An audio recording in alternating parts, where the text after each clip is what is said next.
When we started this morning, I let everyone know what I expected the evidence would show. This opening is controlled, structured, and deliberate. The prosecution is not just speaking. They are shaping how the jury should think from the very first second. They establish roles immediately: nurse, officers, inmate. That creates order. And in a courtroom, whoever creates order first usually controls the narrative. Now focus on the phrase medical emergency. That becomes the backbone of the entire case. If the defendant genuinely needed help, the story leans toward vulnerability. But if that claim was exaggerated or manipulated, then everything shifts toward intent and deception. Also, introducing multiple witnesses early is strategic. It signals consistency. It tells the jury, you won't just hear one version, you'll hear several, all pointing in the same direction. That builds credibility before the defense even speaks. The tone here is calm for a reason. This is not the moment for emotion, it's the moment for foundation. The prosecution is laying bricks. Now the key question forms: was this a real emergency or the beginning of something planned? Started talking about that Rocky Isley was a nurse working in the jail, and on that date, the defendant was incarcerated in the jail. Talked about how we were going to hear from different witnesses about the defendant reporting to experience a medical emergency. We heard from 3 different witnesses. First, from Officer Naveen, talked about how that was his assignment that day. The defendant had been upset that day. He talked about how he was upset even earlier in the day. He understood that the defendant was upset about something that had happened before Officer Naveen had even gotten there that day. We heard that he cannot ignore anyone's request for a medical emergency. Because Officer Naveen, Officer Tweedale, and Nurse Rocky Isley have a responsibility to make sure that the people in the jail are safe. That's their job. The corrections officers are there to make sure that the folks who are in the jail are okay. They don't make the decisions about who goes there. They don't make the decisions about who leaves. Their responsibility is safety. Officer Naveen is talking about how he checks every 15 minutes, make sure the people that are in his cell block are okay. He talks about how he makes sure Mr. Bloom is okay. Nurse Rocky tells you about how it's his responsibility when someone says they're experiencing a medical emergency. He doesn't care how old they are. He doesn't think something's more or less likely based on their age. He doesn't think something's more or less likely based on who they are. He is there to make sure they are okay. Officer Tweedale is the one who speaks to the defendant and says to him and gets him to calm down enough to be medically evaluated. Why? Because it's his job. That's his job. He's got to find a way to communicate with each person to help them. This moment quietly changes everything. The defendant calms down. That detail matters more than anything said before, because in legal terms, calmness equals control. If someone is capable of calming down, they are capable of making decisions. And if they are capable of making decisions, then their actions can carry intent. The prosecution is showing a transition: agitation to de-escalation to cooperation. That middle step removes a major defense argument. It becomes much harder to claim panic or confusion when there's evidence of regained composure right before the incident. Also, notice how the officer is framed: patient, communicative, doing his job. That reinforces the idea that the environment was under control. So if everything was stable, what triggered the shift? Was it instinct or a conscious action? Nurse Rocky, I'm sure everyone has experienced a nurse who made you feel safe, who made you feel cared for and listened to. And Officer Tweedale, when this is going to go down and he knows that Mr. Bloom has been upset and he knows that Mr. Bloom has been agitated, he told you how he levels his hand above the food slot door just in case. Why would you do that? Just in case. Safe. But the only person out of these 4 men who didn't care about the safety of another person was the defendant. You're going to get jury instructions in a few minutes that display for you and educate you that the law does not allow sympathy nor prejudice to influence when you are making this decision. You should not be prejudiced against the defendant because he was incarcerated, nor should you be sympathetic to him because he was incarcerated. The law requires an examination of the facts, and the facts are simple. The facts are the defendant was in the jail in Washtenaw County. The facts are that the defendant said he was having a medical emergency. The facts are that earlier in that day, he'd been very upset. He was not allowed to get out of his cell. The facts are that he was a level 1 security. The facts are that he had to be medically evaluated through his food slot. And the facts are that when he was being medically evaluated, he yanked his arm back in that food slot, and that slammed Rocky Isley into his wall, or into his door, rather. This is the core of the case. Everything before this builds toward it. Everything after this depends on how it's interpreted. The word yanked is doing heavy work here. It implies force. It implies direction. It implies intent. This isn't described as a slip or a reflex. It's described as an action. And in court, actions are dissected. The jury will be asking, how fast did it happen? What was the positioning? Could this have been accidental? The prosecution wants this to feel deliberate, because if it's deliberate, then liability becomes clear. But the defense will likely argue the opposite, that this was a reaction, maybe to discomfort, maybe to fear, maybe to the situation itself. So now the case narrows into a single question. Was this a controlled action or an uncontrolled reaction? Now, I can't tell you what defense argument there might be, but I will tell you that you've seen a video, not my favorite angle. You've seen medical records, and you've got a copy of Rocky Isley's own statement that he made on May 31, the day after this happened in the night, about what happened. Everyone has a right to be safe at work. Everyone has a right to be safe in their homes. All of the witnesses that you've heard from today helped to keep the defendant safe at his home. His home he didn't choose. He didn't choose to be in the jail, but that's where he was. Each of those men told you how they made a choice to keep him safe, despite his behavior, despite his influence. Stop for a moment. I'm sorry, I apologize. Mr. Take the jury, please. I'm so sorry, Your Honor. No, it's not you. It's not you. Take the jury, please. Ms. Lundy, everybody may be seated. And I apologize for interrupting you in the middle of closing. I'm The terribly. behavior from Mr. Bloom, I am not going to have in terms of his gestures, his noise and everything, particularly behind Ms. Lundy's back. Not going to have it. Mr. Burnton, I'm going to give you a chance to talk to your client about it and tell him that he is to sit there quietly or not at all before I continue. Take him back. Court is standing in recess. You may be seated.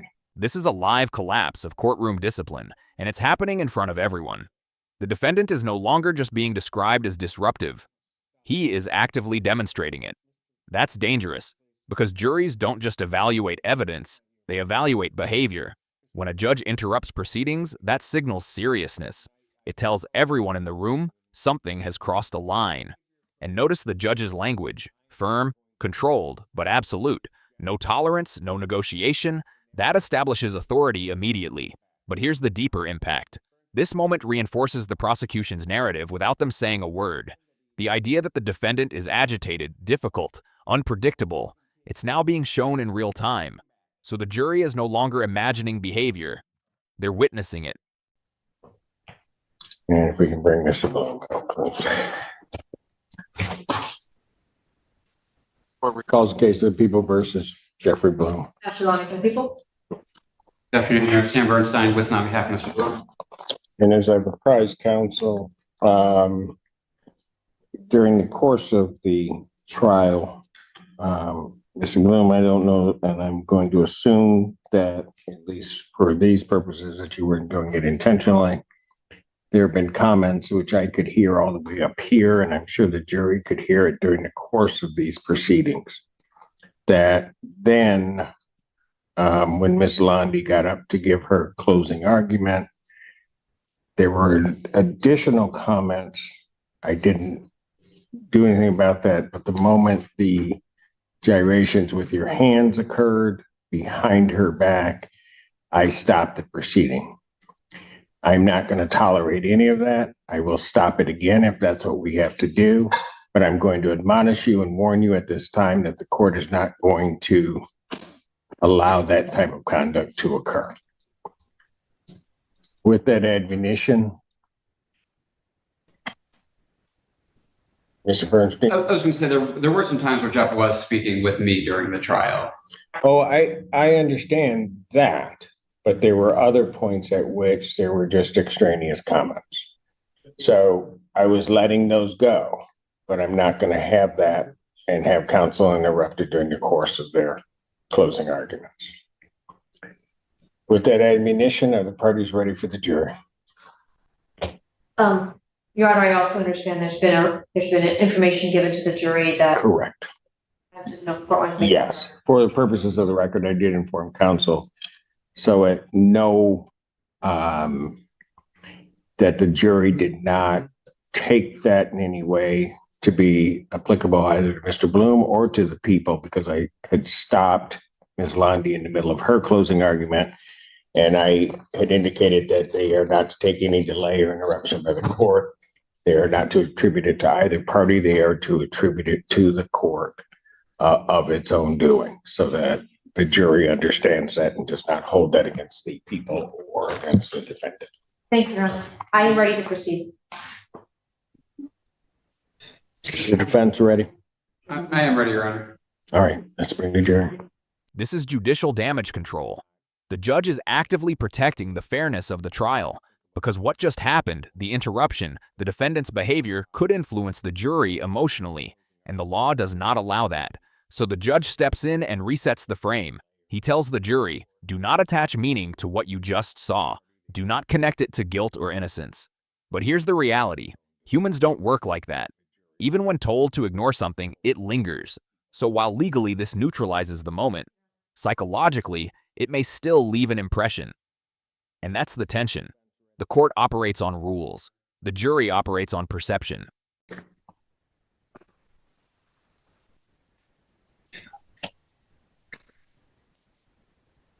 What is going on? All right. Go ahead. Thank you.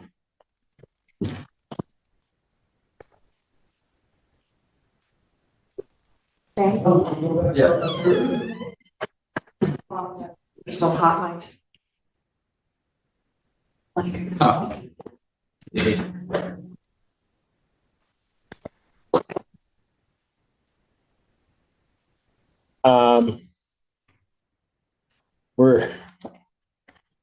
Is he ready to, what's, pardon? I don't think he wants.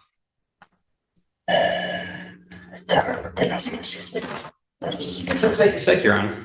No. Yeah.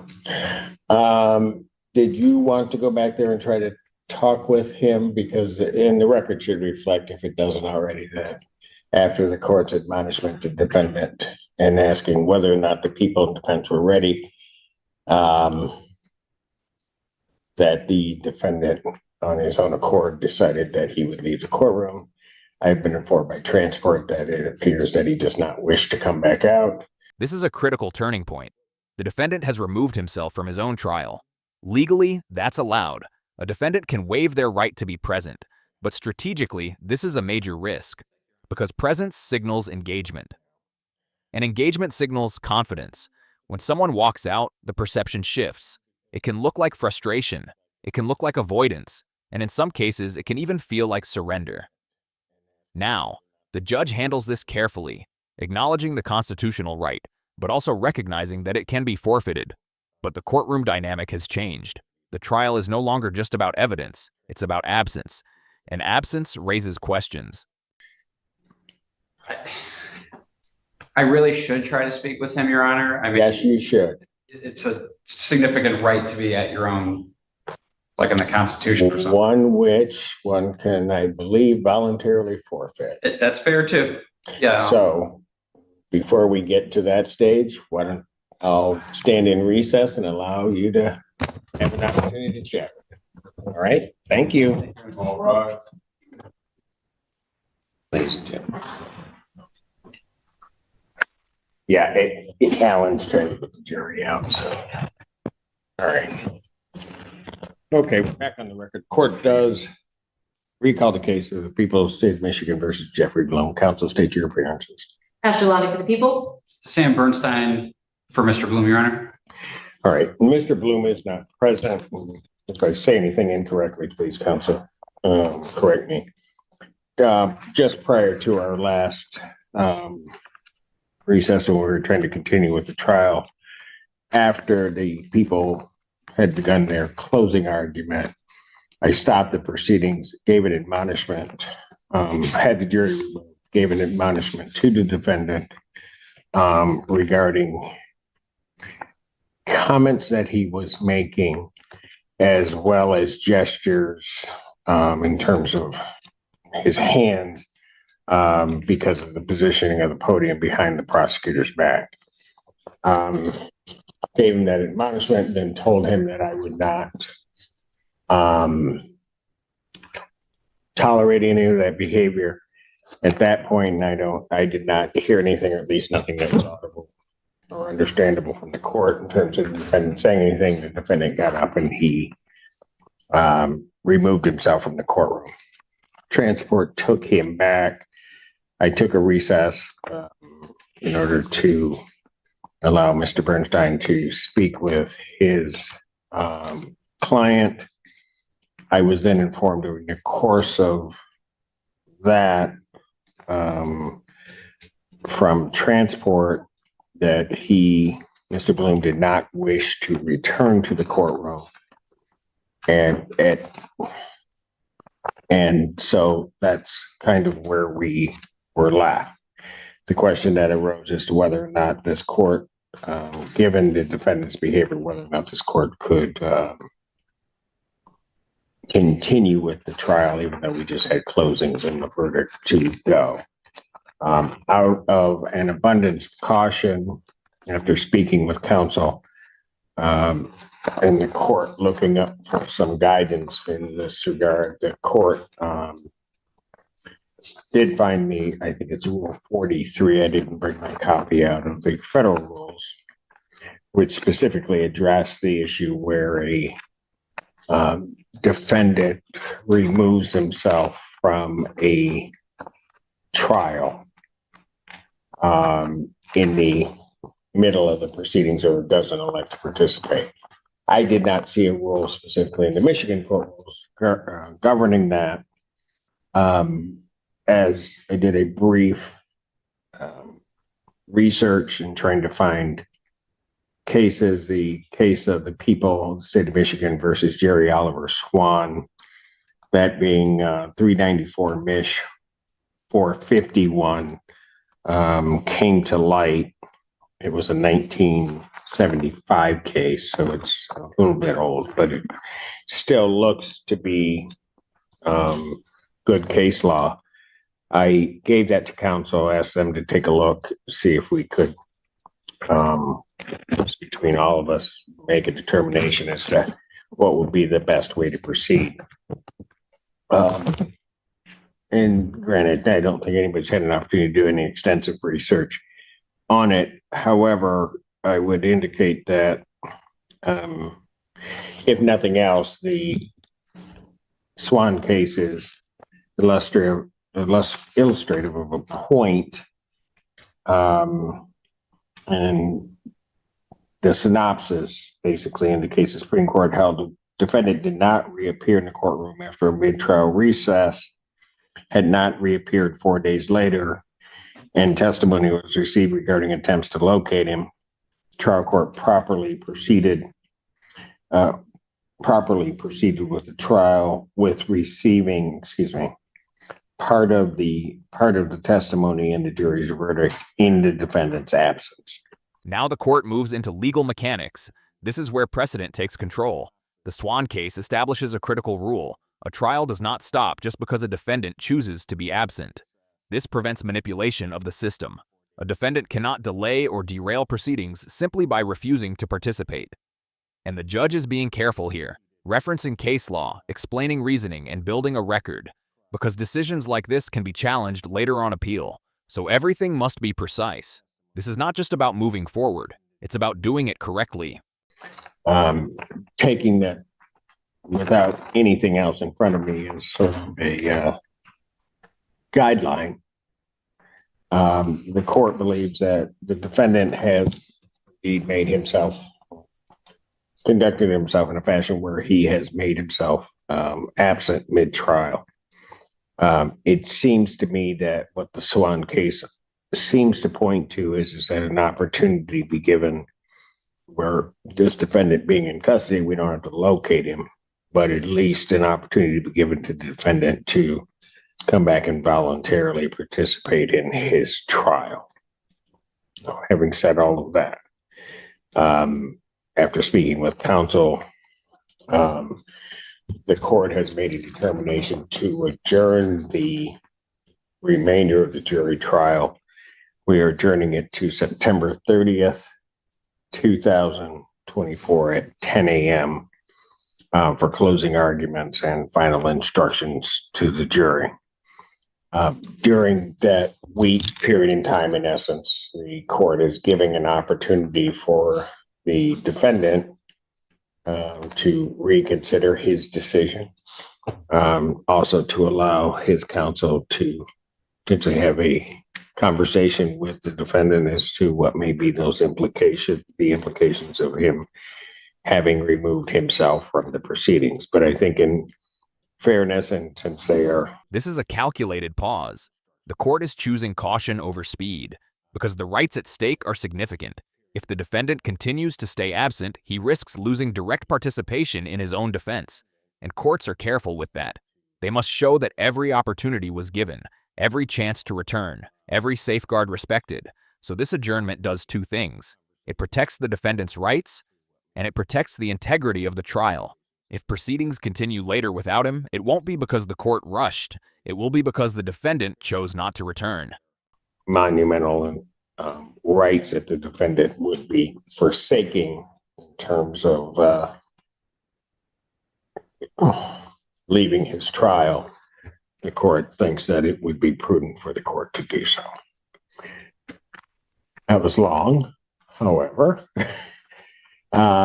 Either counsel have anything to add or to say contrary to what the court has indicated on the record? Nothing contrary, Your Honor.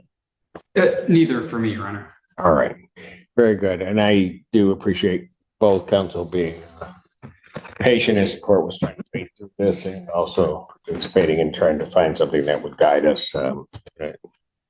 It was really truly appreciated on this court's behalf. So this matter is adjourned to September 30th, 2024, 10 a.m. for continuation of the jury trial. Thank you. Thank you, Your Honor. Don't go off yet. I should also note one other thing. The people had requested that I give to the jury an instruction to not talk to anybody, same instruction that I had given them during the opening statement, but just to reiterate that to them. And the initial thought was to bring them back out, give them that instruction, and then have them go. And I think it was correctly pointed out that Mr. Bloom not being present here may send some signal to the jury. I assured counsel after they had indicated that they trusted the court to give that instruction to the jury. I did do so.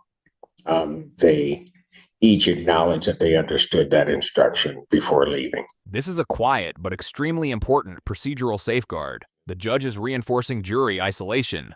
No outside conversations, no external influence, no contamination of thought. Why does this matter? Because at this stage, the case is emotionally active. The jury has already seen disruption, tension, and unusual behavior from the defendant. If they go outside and discuss it, even casually, that can distort perception. So the court reasserts control. It reminds jurors that their judgment must come only from what is presented in court, not from opinions, not from conversations, not from assumptions. But again, there's a gap between instruction and reality. Jurors are human. Even silence can carry interpretation. Even a moment like the defendant leaving the courtroom can stay in their minds. This is the court trying to seal the environment. But the question remains, can perception truly be contained once it's formed? Thank you, Your Honor. That's accurate. People wanted to be sure that they very understand that those, not talking to people and all those risks do continue during this adjournment. I appreciate that. Thank you. Yeah. Thank you, folks. I think that's it. 14A stands adjourned. This is a termination. You're back. No heat for less prior cases before me, right? Okay. Your Honor, can I say something real quick? Sure.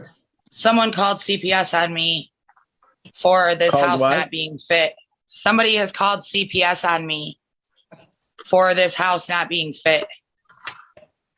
On Sunday, it happened. Okay. And so, okay, what happened out of that? I'm not sure. I have some people coming today. They called on me for the roof and for the no heat situation here.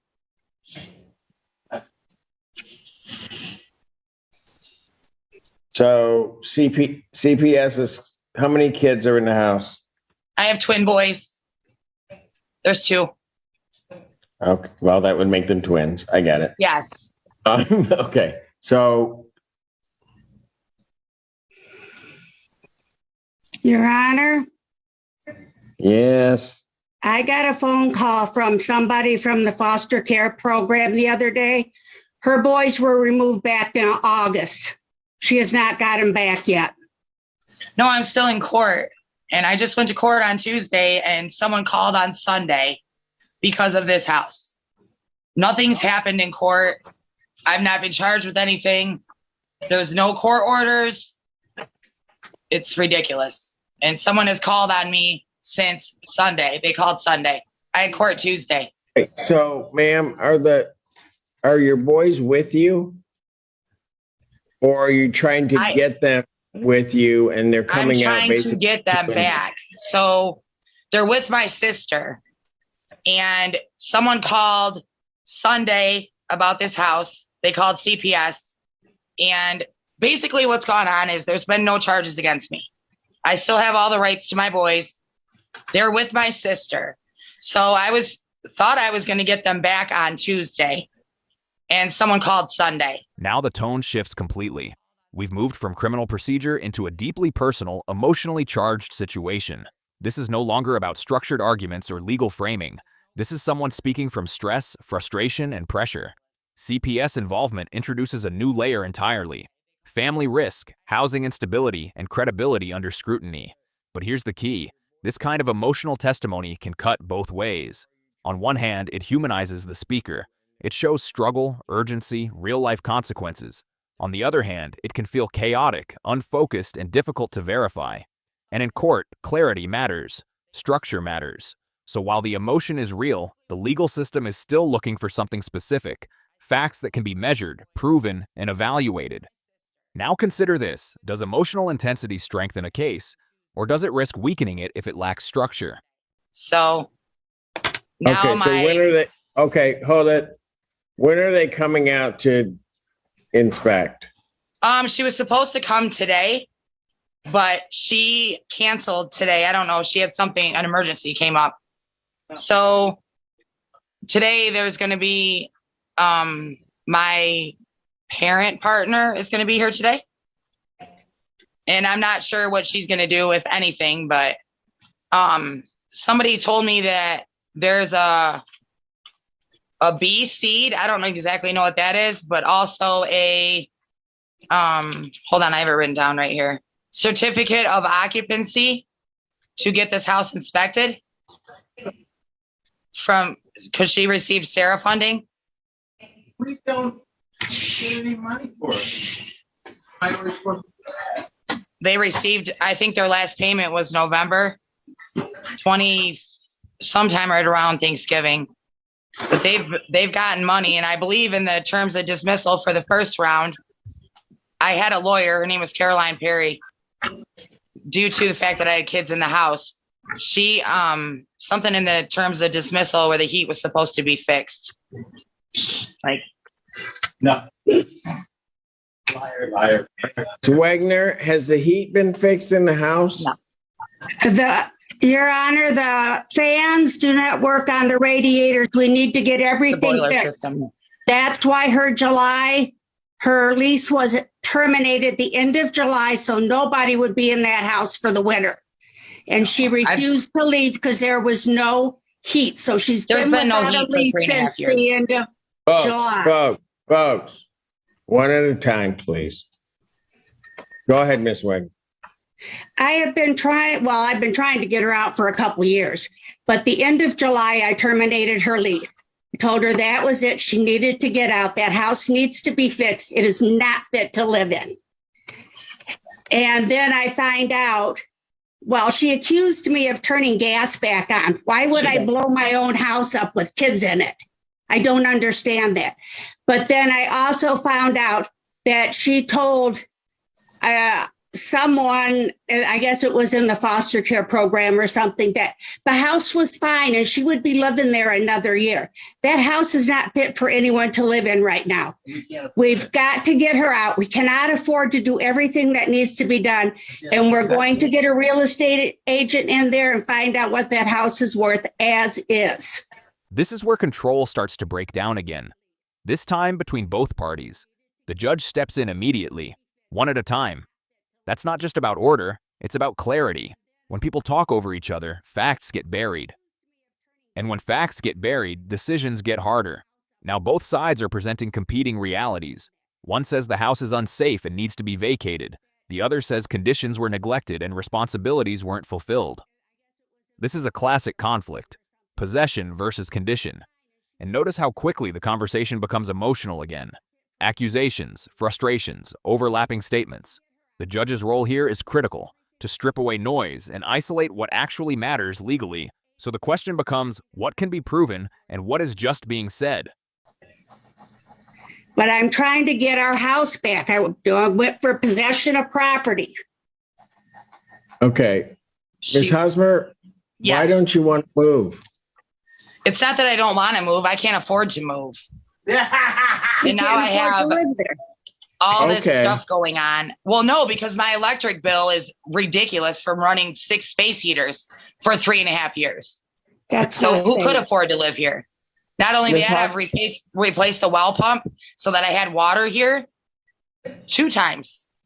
I've done several things here. But Ms. Hosmer. Yes. Okay. She's filed a termination case. Yes. You don't have a lease. No. She's not asking for money. No. She's asking for possession back. Right. She received federal funding from Sarah since COVID. I don't know if they got 12,000. They got quite a bit of money. No, we didn't. Yes, you did. Hold on. Okay, that's fine. So why are you bringing up the ceremony? Because she was supposed to have the heat fixed. You withheld half of it so that she had the heat fixed. It was never done. They have not been in here. I was red tagged by Consumers Energy for a gas leak. I was without a stove from August until January. Nothing's been done here. Nothing has been done. We got the gas leak after several times of you canceling on the them. lease. That's why we got to get someone out. We got to get you out so we can get in there and get someone in that knows how to fix it. But you were supposed to fix the heat while I was here. Okay, so stop.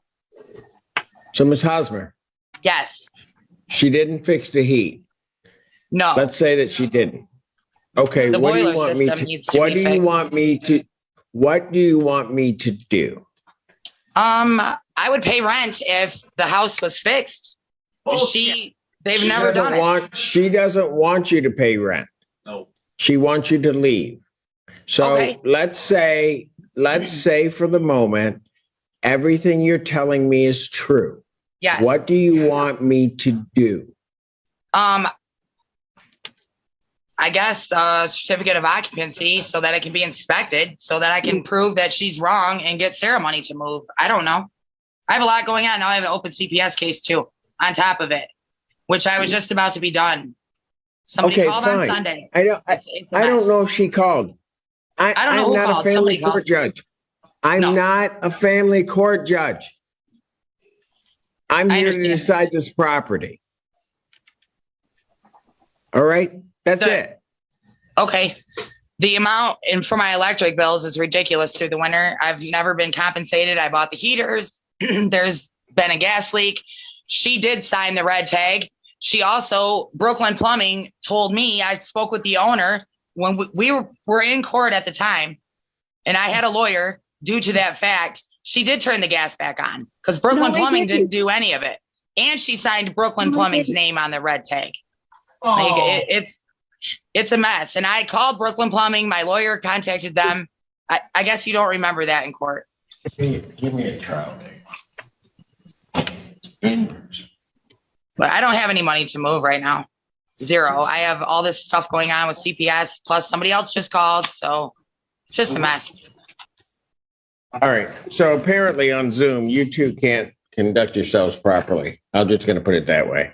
So you guys are gonna have to come before me because you're not listening to me. You guys just want to talk over each other. So you're gonna have to sit in my courtroom and I dare you to talk over each other. So I'm gonna set this for non-jury trial. In person. That will be on March 29th, Wednesday. At what time, Your Honor? 9 a.m. sharp. This is a decisive shift in courtroom control. The judge is done negotiating order. He's enforcing it. Zoom allowed flexibility, but it also allowed chaos. Interruptions, overlapping speech, lack of discipline, that ends here. By moving to an in-person trial, the judge is restoring structure. Physical presence changes behavior. It forces accountability. And notice the tone: direct, firm, uncompromising. This is authority being reestablished. Because without order, there is no clarity. And without clarity, there is no fair decision. So this is not just a scheduling decision, it's a control reset. Guys, bring all of your evidence of everything. Do that. You'll talk when I tell you to talk. You won't just start blabbling on. Thank you. Thank you, Your Thank Honor. you. Have a good See weekend. you Wednesday. Bye. Can't wait. All right. Is this my 11? Yeah. I'm just going because I'm so done. Wenger versus Hosmer. It would have picked you up at the table, but that's okay. Oh, that's all right. All right. I can lean on this. Your name? Lorena Wenger. Your name, ma'am? Gabrielle Hosmer. All right. Okay, this is a termination of tenancy action. We've had a couple of appearances, other cases, before this. Your position, Ms. Hosmer, as I understand it, is that there was no lease on these premises. Is that correct? No, there's a lease. She received federal money. Hold on. I wasn't. There's a lease. Ms. Wenger, is there a lease? No, it was terminated on July 31st. What do you mean you don't know? I don't know if it was terminated or not. I have a lease. Sorry? I have a lease. It was month to month for COVID. Okay, but it was month to month. Yes, it was a month. Originally, it was a year lease, then it was month to month. Okay. So And according to the complaint, the lease would have expired on July 31st of 2022. well, if that's the case, then how did she get federal COVID money for rent? She got Sarah funding. If That my still, okay, lease was expired. I mean, that still could happen under the I'm trying to find somewhere to go. the COVID. Okay, so that's, I have an open What- CPS case, and then somebody just called on Sunday on me, even though I haven't had my kids in 7 months. They called because of my house. So I have therapy. I have people coming to there for my Okay. kids. I just have a lot going on. so No heat, no water. Which today I'm gonna have the water fixed. Okay, so, I'm looking for housing. all right, so let me ask you this. Because I don't see a defense to this case. So I my, have a defense. I had a lawyer. Do you remember during COVID or no? I've been in court with her for like 3.5 years. ma'am, I recall the two of you being before me, believe me. But this is the date for trial. But if we can resolve this case, then we'll try to resolve it. Otherwise, I will be trying the case. Okay. This is a critical judicial signal. When a judge says they don't see a defense, that carries weight. It doesn't mean the case is over, but it does indicate how the current arguments are being received. This puts pressure on the responding party, because now they must either present something stronger or shift toward resolution. And notice the option given: resolve or proceed. That's strategic. It opens the door for settlement while still maintaining authority. So the situation becomes clear. Either bring forward a credible defense or prepare for a ruling based on what's already been presented. So let's just make it real clear, and we'll just be blunt about this. Sure. Ms. Wenger wants you out. Yep. You, as I understand the relationship between the parties, I think it'd be a good thing if you were out. Yeah, I don't. She wants to get the house fixed. You don't laugh about that. That's what her. Oh, I haven't had heat She, for 4 years. well, ma'am, look, I get it. no, listen to me. You've been talking ever since you come in here. And I let it slide, but you two may not like each other. I don't care. The reality is when you're in here, because you guys couldn't do it when you were on Zoom, you'll be respectful to each other. Sure.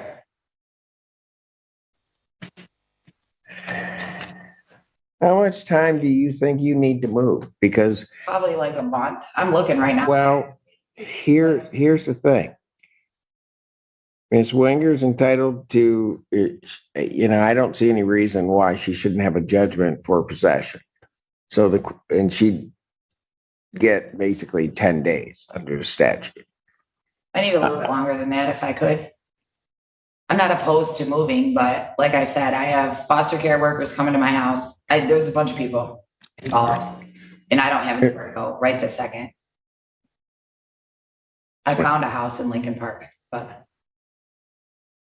Are you done? no. Because I'm not gonna keep trying to talk if you're just gonna talk. So you tell me when you're done, and then I'll address the question to Ms. Wenger. $2,000 a month because I'm running 7 space heaters in there to heat the house so the pipes don't freeze. So what? There's no heat. I provided space. So what do you want me to do about that?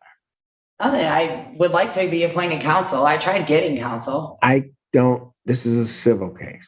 I don't appoint counsel. Okay, well, I tried to get a lawyer. I can't afford one. Well, I think we advised you at the initial hearing on all of the cases that have been before me that there's legal services. Right. I don't know who to call. I just have a lot going on, Your Honor. I'm sorry. My kids got taken away from me. There's no evidence. It's just a bunch of crap going on. It doesn't mean that I won't move, though. But I'd really like to sue her, but that's fine. I'll just leave. But I have to find somewhere to go. Are you done? Are you done? Yeah. Thank you. Ms. Winger, how much time would you be willing to give her above the 10 days, if any? I would give her 2 weeks. Okay, so you'll say you'd give her 14 days. Yes. Now we move into practical resolution. Time, deadlines, possession. The law provides a baseline, 10 days, but the court has discretion to adjust within reason, and that's what's happening here. Negotiation within structure. One party asks for more time. The other offers 2 weeks. The judge calculates and lands in the middle. This is how courts often operate, not in extremes, but in balance. The goal is not perfection, it's fairness within legal boundaries. Today's what, the 28th, because I'm off. Different, 29th. I'm sorry. All right, so here's what I'm going to do. You want a month, say you get 14 days. It's going to fall somewhere in the middle because of the timing. Today's the 29th. She'd get 10 days. So 30th, 31st, 10 days would be the 8th, which would be a weekend anyway, which would then effectively be the 10th. If I give 14 days, it's going to be the middle of the week, April 12th, right? What I'm going to do is I'm going to give an additional 5 days to get through that weekend and then make it April 17th. Okay? Ms. Wenger, you understand what I'm indicating? Yes, I So do. would that be acceptable to you, the 17th? Yes, it is. Additional 5 days. Okay. Ms. Hosmer, I realize you wanted a month, but that's sort of shy of a month, but a writ wouldn't issue to the 17th. Is that acceptable to you? What is a writ? A writ is the order of eviction. Okay, so then I can come back here and if I need a couple more days. No, you would not be able to do that. So here's how the process works. Ms. Wenger would have to file a judgment today so that I could sign it, giving you, and the writ date, or what we call the writ date, or the order of eviction date would be the 17th. Okay. You'd have to be out by the 17th. If you're not out by the 17th, then Ms. Wenger would have to then file what's called the order of eviction or the writ with the court. Once I receive that, then I sign off on it. That then goes to the sheriff's department. Okay, This is the reality phase. The judge is explaining consequences clearly, step by step. A writ of eviction is not a suggestion, it's enforcement. Once it reaches the sheriff, control shifts from court to execution, and notice the warning, don't bank on extra time. That removes false expectations. This is the system becoming final. So now the timeline is no longer flexible, it's defined, and the responsibility shifts entirely to the individual to act within that time frame. And then from there, you're really on borrowed time because the sheriff can show up, they can do, and then they move you out because you haven't moved yourself out. I'm working on it. No, I know you are, but I'm just saying that's the process that it would follow. Do you understand that process? Yes. Okay. So So, basically it would buy me like 3 more days. Is that what you're saying? 72 hours? well, I put 72 hours on the writ, but I will tell you this, that as I tell everyone, I don't have to put that 72 on there. Right. I may not in this case, don't bank on it. Okay, So you're looking at the 17th okay, and you should really have yourself ready to move because at that time it's just borrowed time. Sure. And I'm not going to stop the writ from being executed or the order of eviction. Once they've served it, I'm done.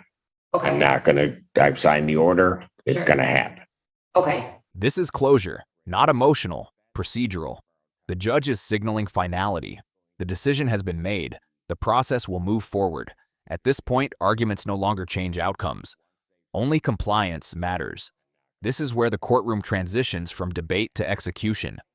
I appreciate it. Okay, you understand that? Yes. Okay. I'm not that. trying to stay there. I have a lot going on, Your Honor. I'm sorry. So what this basically does is it gives you effectively 10 days more than statutory, 5 days more than Ms. Wenger was giving you. Okay. That's what I'm gonna do in the case. Sure. All right? Is there, almost afraid to ask, but is there anything else from either side in this case? Ms. Wenger, anything from you? No. Ms. Hosmer, anything from you? No. All right, very good. Ms. Wenger, I would suggest that you, since you're in the building, Mhm.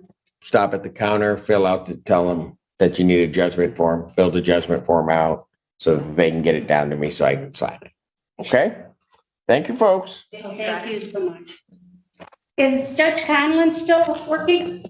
No, my benchmate of over, Richard Conlon you're talking about? My benchmate of over 20 years, he retired, I guess that was 3 years ago.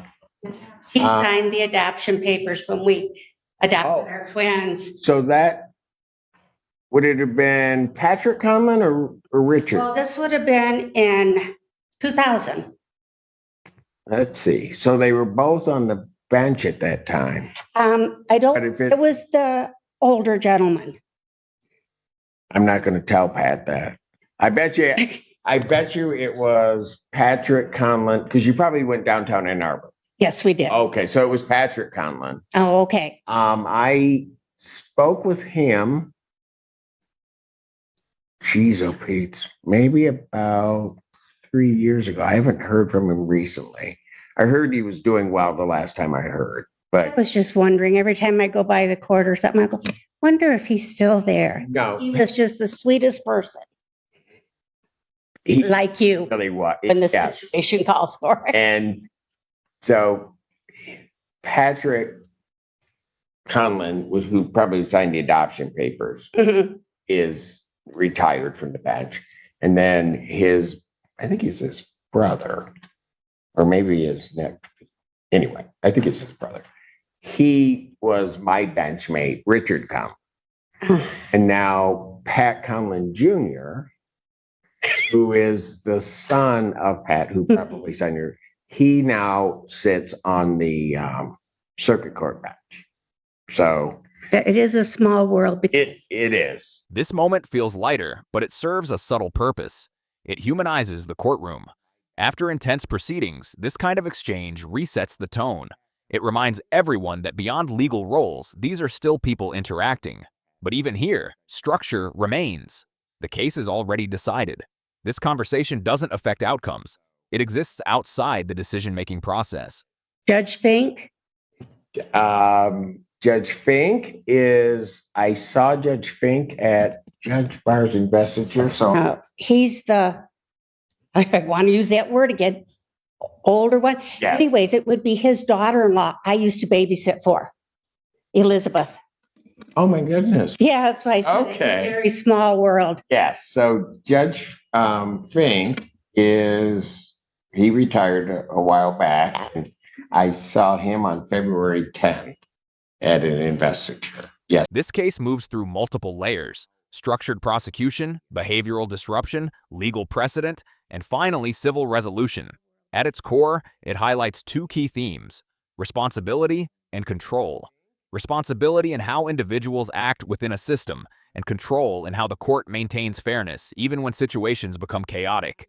From the initial framing of duty, to the defendant's behavior in real time, to the final enforcement of eviction, the through line is clear. The system responds based on actions, not emotions, and that's the takeaway. If you found this case as revealing as it is complex, make sure to hit that like button, share your thoughts in the comments, and don't forget to subscribe for more jaw-dropping courtroom breakdowns.